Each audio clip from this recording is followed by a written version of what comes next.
سوات میں school when per firing سے driver جان بحق، 2 طالب علم زخمی۔ کسی گروہ یا ملک کو پاکستان میں سیاسی و معاشی عدم استحکام کی اجازت نہیں دیں گے۔ راولپنڈی کی عدالت میں وزارت داخلہ کے خلاف وارنٹ گرفتاری جاری۔ پاک سعودی تعلقات بھائی چارے پر مبنی ہے۔ پاکستان کی تہاڑ جیل میں حریت رہنما الطاف احمد شاہ کی دوران حراست موت پر بھارت سے احتجاج۔ پاکستان کا اقوام متحدہ سے مسئلہ کشمیر کے پرامن حل کو فروغ دینے کا مطالبہ۔ امریکہ پاکستان کے ساتھ اپنے تعاون کو قدر کی نگاہ سے دیکھتا ہے۔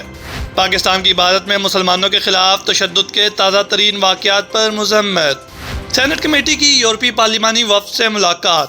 سیلاب زدگان کے لیے ناکافی تعاون پر تنقید۔ اوپیک کی پیداوار، بائیڈن کی سعودی عرب کو سخت نتائج کی دھمکی۔ روس یوکرین جنگ میں پاکستان غیر جانبدار رہا۔ روس نے یوکرین میں مزید میزائل حملے شروع کر دیے۔ یوکرین پر روس کے نئے میزائل حملوں سے مرنے والوں کی تعداد 19 ہو گئی۔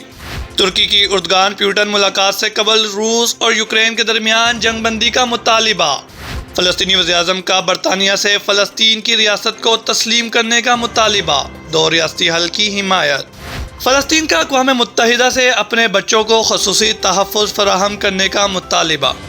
ملیشیا میں پارلیمنٹ تحلیل انتخابات کا اعلان۔